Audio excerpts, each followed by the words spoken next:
오늘 말씀은요, 예수님께서 예루살렘 성에 입성하셔서 고난의 길을 걸어갈 때 일어난 사건이에요. 지난주에도 이 사순절을 맞이해서 예루살렘 성에 입성하시면서 십자가의 길을 걸어가면서 예수님이 겪은 사건, 그 사건의 의미가 있는데, 지난주에는 제자들의 발을 씻기시면서 본이 되시고 본받아 살아라, 이런 본을 보여주시는 예수님의 세족식 사건을 말씀드렸어요.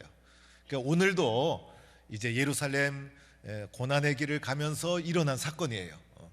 이때 대제사장과 서기관들이 예수를 잡아 죽이려고 작정을 했어요.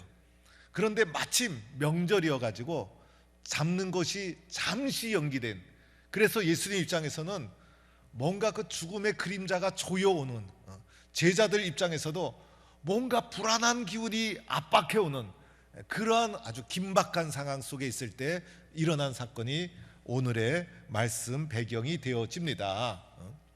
오늘 말씀 보니까 이제 예수님께서 예루살렘에서 조금 떨어진 베다니 나병 환자 시몬의 집에서 식사를 하고 있었을 때, 제자들 남자들하고만 식사를 하고 있었을 때 갑자기 여자 한 분이 식사 자리에 싹 들어온 거예요.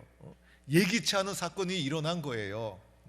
그런데 이 여자의 손에는 아주 값비싼 옥합이, 오늘날에는 그릇이 귀하지만 그 당시는 이 그릇이 얼마나 소중하고 귀했겠어요. 옥합이 딱 들려져 있었고, 이 옥합 안에는 나드 향이라는 것이 들려져 있는데, 이 나드 향은 저 멀리 인도산 수입품이에요. 수입품. 그러니 얼마나 비싸겠어요. 이 나드가 가득 담긴 옥합을 가지고 와서 예수님께 그것을 부어드리려고 하는데, 이 너무나 예수님께 부어드리려는 마음이 급하다 보니까 아예 깨버렸어요. 그 입구를 깨고선, 입구를 깼다는 것은 이 병 안 쓰겠다는 거예요. 아깝지가 않다는 거예요. 그리고 나서 예수님 머리에 그 귀한 향유를 콸콸 하나도 남김없이 다 부어드리는 놀라운 사건이 일어났다는 겁니다. 여러분, 이 향유는 매우 값진 거예요. 그래서 나중에 이 가룟 유다가 이것을 300데나리온이라고 계산을 해내지 않았습니까? 이 300데나리온은 노동자의 1년 연봉 얼마나 비싼 겁니까? 그래서 이런 것은요, 한 방울씩 써야 되는 거예요. 그리고 이것은 결혼 필수 집찬품인데, 남자들은 향수를 뭐 안 써도 되지만은 여자들에게는 매우 중요한 소중하고 귀중한 이 향유를 예수님께 통째 깨어갖고 아낌없이 다 부어 버렸다는 것이에요. 이것은 예수님이 원한 것은 아니었어요. 이 여자가 자발적으로 아낌없이 예수님께 이런 행위를 했는데, 식사 도중에 예기치 않은 갑작스러운 이런 사건이 일어나서 예수님과 제자들 사이에 이제 소동이 좀 일어나게 되는 거예요. 왜냐하면 이 사건이 예고된 사건도 아니었고 또 미리 아는 것도 아니었고, 갑자기 일어나니까 이 사건이 뭐 잘했다 못했다 어떠하다 평가와 판단이 이제 따라오게 되지 않겠습니까? 그래서 예수님과 제자들이 이 사건에 대해서 이제 판단을 하고 평가를 하는 일이 이제 진행이 되어지는 거예요. 그래서 동일한 사건도 어떻게 보느냐에 따라서 해석이 달라지더라고요. 이 관점이 얼마나 중요한지. 그래서 어떻게 보느냐에 따라서 해석이 달라지고, 달라진 해석에 의해서 행동이 되어지는 거예요. 그래서 관점과 해석을 바르게 가져야 되는데, 그래야 우리의 행동도 잘 주님이 기뻐하시는 행동으로 나아가는데, 오늘 이 여인의 행동을 보면서 한쪽은요, 이 주님께 배신할 수밖에 없는 이 배신의 길, 한쪽은 헌신의 길. 그래서 우리는 헌신의 길로 나가기 위해서 어떻게 우리가 이런 사건을 봐야 하는지를 살펴보도록 하는 거예요. 우리가 살다 보면 여러 가지 사건을 만났는데, 그때마다 똑같은 장소에서 똑같이 봤어도 사람의 입장에 달라서 어떤 사람은 너무 잘했다, 어떤 사람은 문제 있다. 그래서 다 관점이 다르고 해석이 다르다 보니까 행동이 달라지는 거예요. 오늘 이 사건도 어떻게 보고 있는가를 살펴보는데, 먼저는 4절에 보니까 어떤 사람이 이렇게 나오죠. 그 자리에 있었던 사람을 가리키는 것인데, 마태복음의 이 본문을 살펴보니까 제자들이라고 마태는 기록을 했어요. 그래서 여기서 말하는 어떤 사람은 제자들이, 그죠? 그래서 제자들은 어떻게 이 사건을 받아들였는가를 살펴보는 거예요. 제자들인데 복수로 쓰여진 것으로 봐서 다수의 제자들이 다 비슷하게 이런 생각을 했다는 거예요. 가룟 유다 한 사람이 아니었어요. 그래서 제자들 모두가 이런 생각을 보편적으로 가졌는데, 도대체 제자들은 어떠한 입장이었는가? 먼저 본문을 잘 살펴보니까 제자들이 이 여인의 행동을 보고 화를 내었어요. 4절에 보니까 그렇게 나오죠. 화를 냈다. 마태복음의 똑같은 본문을 찾아보니까 좀 더 정확한 표현이 나와요. 분개했다. 예? 분개했다. 그래서 아주 분개를 하고 감정을 확 표출하면서 오늘 5절에 보니까 그 여자를 책망하였더라. 즉 감정이 이게 올라오면서 아주 부정적으로 심하게 아주 야단치면서 이 여인을 나무랬다는 거예요. 제자들의 반응이 이러했다는 거예요. 그러면서 이어지는 말씀 보니까 제자들이 서로 말하되, 이런 단어가 나와요. 문장이 서로 말하되. 이 제자들이 자기가 가지고 있는 이 분개한 감정을 누군가의 동의를 얻어야 되니까 자기가 표현하고 나서도 옆에 있는 제자에게 야 맞지 않냐? 옆에 있는 사람도 야 맞지 않냐? 서로 동의를 구하고, 또 동의를 구하는데 그 사람과의 관계 때문에 다른 제자들도 이거 아닌 것 같은데도 야 맞지? 이러니까 동의할 수밖에 없는, 사람의 이 동의를 구하는, 서로 말하되 수군거리고 사람들에게 자신의 입장을 막 변명하고, 그러면서 12제자 전체가 이 분위기에 휩쓸리고 말았어요. 오늘 이 부분에서 그 유명한 베드로가 아니다, 이 여인이 잘했다, 이런 거 안 나와요. 요한이 이거 아닌데 여인이 잘한 거 아니야? 이렇게 표현하지 않았어요. 다른 제자들 다 입 다물고 수군수군 거리는 것에 다 동의를 하는 상황이었다는 거예요. 그러면서 이렇게 한 이유가 있어요. 어찌하여 이 향유를 허비하는가? 허비했다는 거예요. 그러면서 이 향유를 어떻게 이렇게 허비하느냐? 여인의 입장을 들어보지도 않고, 여인이 왜 그랬는지 이유도 묻지 않고, 자기 관점에서 자기 중심적으로 이미 제자들은 판단하고 정죄하고 말았어요. 여러분, 이 향유가 제자들 겁니까? 자기들 겁니까? 자기는 향유 한 방울도 안 내놓고 여인이 자기 향유를 가지고 주님께 하는 것을 보고선 자기 입장에서 판단하고 정죄하고 말았다는 거예요. 그러면서 제자들이 아주 멋진 말도 하죠. 이것을 300데나리온에 팔아서 가난한 자들에게 나눠주지. 이게 이제 요한복음에 보니까 가룟 유다가 그렇게 말했다는 거예요. 그런데 가룟 유다가 그렇게 말한 것을 요한의 해석은 그는 도둑이라. 그래서 가난한 사람을 명분으로 팔았지만은 실상은 그게 아니다. 사실은요, 돈 얘기 자주 하는 사람이 돈을 가지고 아무리 좋은 명분을 얘기해도 돈에만 관심 있는 거예요. 아파트 얘기 자꾸 한 사람은 지금 아파트에 관심이 있는 거예요. 맛있는 집 자꾸 얘기하면 그 사람은 지금 맛집에만 관심이 있는 거예요. 뭐 이런저런 핑계를 대더라도 그 사람의 관심사는 그런 거예요. 유다가 아무리 멋지게 얘기하고 계산을 해냈어도 유다의 관심은 물질이었다는 거예요. 그래서 이 제자들의 이러한 판단과 이런 해석이 뒤따르게 되었다는 거예요.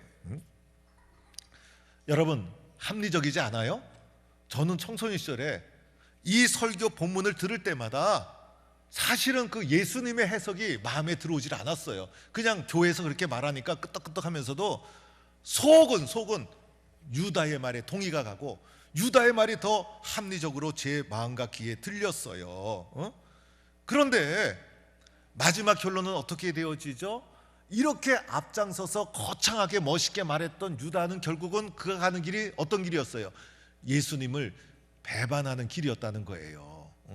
저는 이 배반이란 단어를 사용하는 것이 굉장히 부담스러웠어요. 그래서 오늘 설교 말씀도 양자택일의 이 길을 이 배반인가 또는 헌신인가 이렇게 사용하는 것을 굉장히 주저하다가 이렇게 썼어요. 굉장히 부담되는 단어임에도 불구하고 유다가 가는 길은 그런 길이었다는 것이 결론이에요. 그러면 유다의 길과 제자들의 길과 반대로 우리는 중요하게 봐야 될 게 도대체 예수님은 이 사건을 어떻게 해석하고 있는가? 예수님의 관점과 해석을 우리가 잘 경청할 필요가 있죠. 그래서 예수님은 이 여인의 행동을 어떻게 보는가? 우리 예수님은 이 여인에 대해서 이렇게 말합니다. 그가 좋은 일을 하였느니라. 예수님은 이 여인의 행위를 좋은 일, 선한 일로 규정을 하고 받아들이고 있더라는 거예요. 유다는 뭐라 그랬어요? 낭비했다. 여러분, 사랑에는 낭비가 있지 않습니까? 낭비 없는 사랑이 어디 있습니까? 여러분 자녀들 사랑하지 않습니까? 그래서 자녀들한테 사랑의 낭비가 있잖아요. 낭비가 있어야 그것이 사랑으로 드러나고 표현되는 거 아니겠어요? 우리가 주님을 사랑한다면 낭비가 있어야 되는 거예요. 예를 들어서 우리가 주님의 나라를 위해서 선교 헌금을 내고 장학 헌금을 내요. 그런데 세상 사람들은 아니 선교 헌금을 왜 내? 이해가 되겠습니까? 믿음 없으면? 그런데 우리가 주님 나라를 위해서 낭비하는 것과 같은 이 세상에 보기에 선교 헌금이 주님이 보시기에는 어떤 거예요? 좋은 일이고 선한 일이라는 거예요. 그래서 우리들은 비록 육신적으로 볼 때 낭비처럼 보일지라도 우리는 하나님이 선한 일이다, 하나님이 좋아하는 일이다, 하나님의 기쁨이 되는 일이다, 그 길을 따라가는 것이 믿음의 길이라는 거예요. 오늘 여인의 행동을 예수님은 그렇게 받아들이고 있더라는 거예요. 그리고 예수님이 또 이렇게 말하죠. 나는 너희와 항상 함께 있지 아니하니라. 왜냐하면 예수님이 십자가를 질 때가 가까우기 때문에. 예수님이 십자가를 지는 지금 고난의 길목에서 겪은 사건 아닙니까? 조금 있으면 죽음의 압박이 오고 예수님 십자가 지시고 죽으실 거예요. 사람은 다 때가 있는 거예요. 그런데 이 귀중한 때를 이 여인은 예수님께 헌신할 수 있는 소중한 아주 마지막 유일한 때, 기회로 받아들였다는 거예요. 그래서 이어지는 말씀에 보니까 그는 힘을 다해서 주님 앞에 헌신한 거예요. 힘을 다해서. 그리고 또 이렇게도 말하죠. 내 몸에 향유를 부어 내 장례를 미리 준비하는 것이다.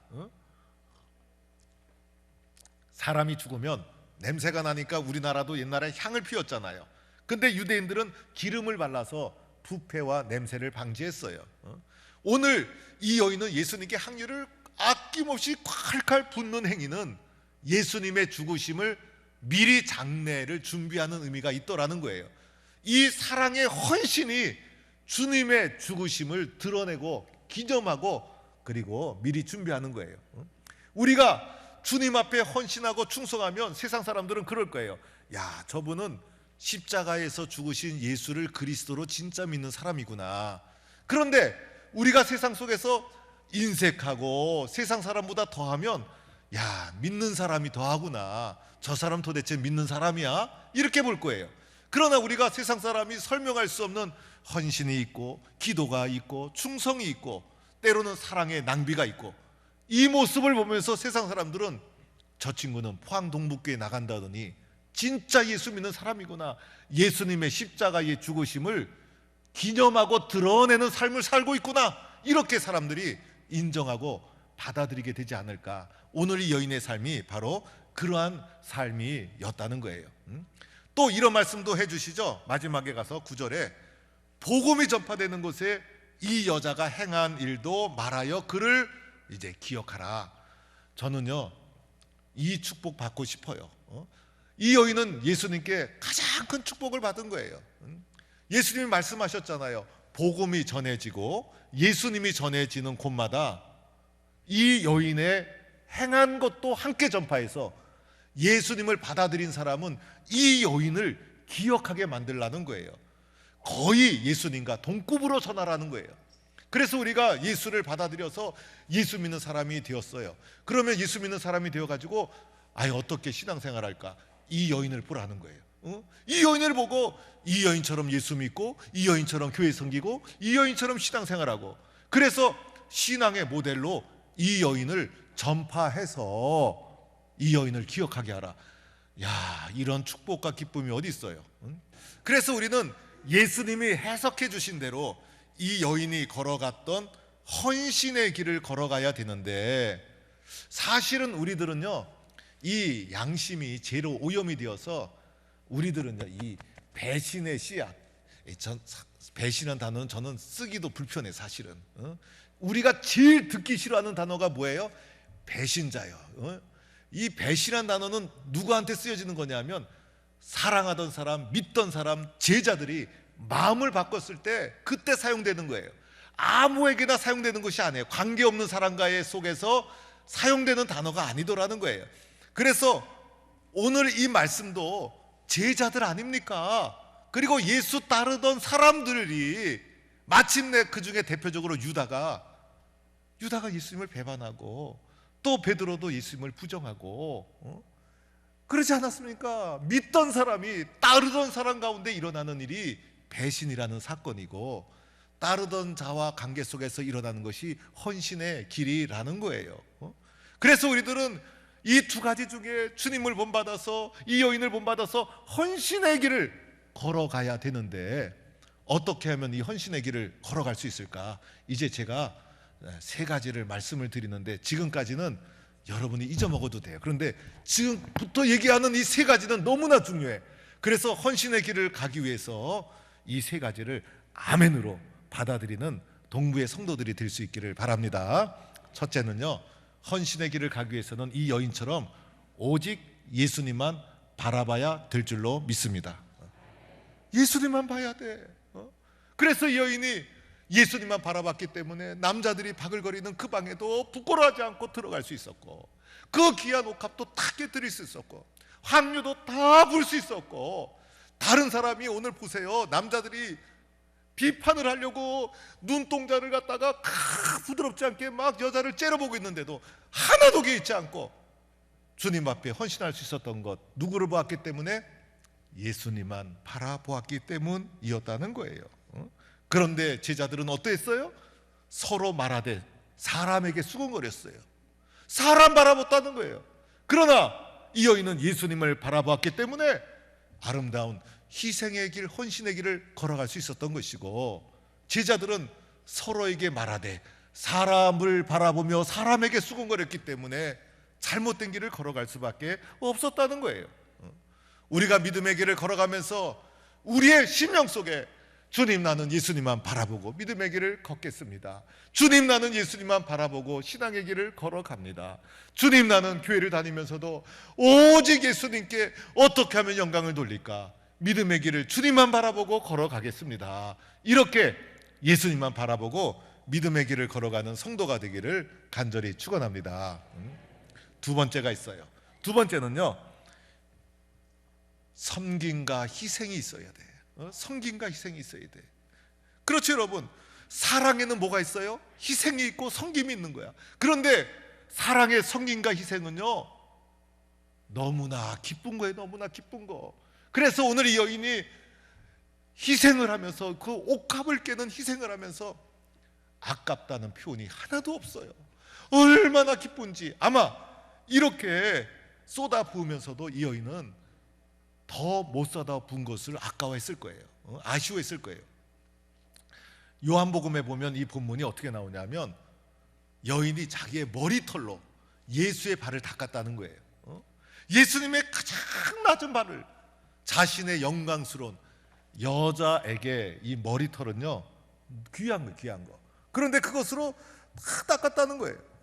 그러니 여러분, 이 여인이 주님을 향한 이 사랑의 섬김과 희생의 표현이 얼마나 컸다는 거예요. 그런데 제자들은 어땠어요? 제자들은 희생이 없었어요. 오늘 본문에서 제자들이 희생하는 거 보입니까? 아무것도 없어요. 희생과 섬김 속에 은혜와 사랑이 흘러가는 거예요. 이 섬김과 희생의 길을 걸어가야 되는 거예요. 예수를 믿어도 섬기고 봉사하고 희생하고 그럴 때 뭐가 있어요? 주님이 주시는 은혜와 기쁨이 우리 속에 가득 차게 되는 거예요. 그러나 섬김 없이 희생 없이 믿음의 길을 걸어가면 실족하고 판단하는 자가 되어지고 마는 거예요. 오늘 이 여인처럼 섬김과 희생의 길을 걸어가서 주님께 헌신하는 아름다운 성도가 되기를 축원합니다. 세 번째는 우리의 마음과 생각을 지켜야 되는 거예요. 그렇죠, 여러분. 마음과 생각을 잘 지켜야 되는데 마귀 사탄이 유다의 마음과 생각에 예수를 팔려는 생각을 딱 집어넣은 거예요. 그래서 마귀는요, 우리의 마음과 생각을 제일 먼저 공격해. 그래서 우리의 마음과 생각을 바꾸도록 하고 변질시키고, 그래서 믿음의 길은요, 하나님의 말씀을 딱 받아가지고 말씀으로 생각과 마음을 지켜나가는 것이 믿음의 길이다라고 할 수가 있어요. 그래서 내 마음과 말씀을 딱 지켜나가야 되는데, 어떻게 이 말씀과 마음과 생각을 지켜나갈까? 이게 예수님만 마음과 생각을 지키라고 한 것이 아니라 초대교회에서도 사도 바울도 교회를 섬기다 보니까 성도들의 마음과 생각이 문제야. 그래서 마귀 사탄이 마음과 생각을 얼마나 공격하는지, 마음과 생각을 지키기 위해서 사도 바울이 빌립보서에서 이렇게 우리에게 말씀해 주셨어요. 아무것도 염려하지 말고 다만 모든 일에 기도와 간구로 너희 구할 것을 감사함으로 하나님께 아뢰라. 그리하면 모든 지각에 뛰어난 하나님의 평강이 그리스도 예수 안에서 너희 마음과 생각을 지키시리라. 네. 그리스도 예수 안에서 너희 마음과 생각을 지키시리라. 이렇게 말씀해 주셨어요. 우리의 마음과 생각을 지키는 건 뭐예요? 기도밖에 없다는 거예요. 기도밖에 없다는 거예요. 말씀을 듣고 아멘하고 받아들였으면요, 말씀대로 될 줄로 믿고, 또 말씀대로 이루어질 줄로 믿고, 또 말씀대로 순종할 것을 다짐하면서 기도로 간구로 그 말씀이 내 생각과 마음을 지키도록 기도하고 간구하면 그리스도 예수 안에서 하나님께서 우리의 마음과 생각을 지켜주신다. 그래서 우리의 마음과 생각이 마귀가 틈타지 않도록 늘 깨어 기도해서 우리의 마음과 생각을 말씀으로 지켜나갈 때 우리가 하나님 앞에 기쁨의 헌신의 길을 걸어갈 수가 있게 되는 거예요. 이런 길을 힘차게 걸어가는 성도가 되기를 축원합니다. 제가 이제 아침에 일부 예배 때 찬송가 15장이죠. 15장을 딱 부르는데, 찬송가 15장을 부르는데, 찬송가 15장은 하나님의 크신 사랑 하늘에서 내려와 이러면서 찬송이 막 시작이 돼요. 그날따라 가사가 왜 이렇게 은혜로운지, 그래서 은혜를 받으면서 내 마음을 표현한 것처럼 찬송을 막 부르고 있었어요. 찬송 부를 때, 성경 읽을 때 동일시 내 마음이다, 그리고 성경의 인물이 바로 나다, 이 여인이 나다, 때로는 이 제자들이 나다, 이렇게 성경의 인물과 나를 동일시할 때 내가 은혜를 받게 되어 있어요. 그래서 찬송을 딱 부르다가 3절을 부르는데 3절이 더 은혜로워. 3절 가사 보니까 전능하신 아버지여 주의 능력 주시고, 전능하신 아버지께서 우리에게 능력을 주시지 않으면 안 돼. 그래서 전능하신 아버지여 주의 능력 주시고 우리 마음에 임하셔서 떠나가지 마소서. 그 주님의 능력이 우리 마음에 딱 임하셔서 떠나가지 말아야 돼. 그러면서 이어지는 가사가 이런 가사예요. 주께 영광 항상 돌려 천사처럼 섬기며 주의 사랑 영영토록 찬송하게 하소서. 주께 영광 항상 돌려, 주께 영광 항상 돌려. 주께 영광 돌려야 되는데, 주님께 돌려야 될 영광을 주님 혹시 우리가 차지하고 있는 건 아닌가요? 천사처럼 섬기며, 천사처럼 섬기며, 교회를 섬겨도 천사처럼 섬겨야 되는데,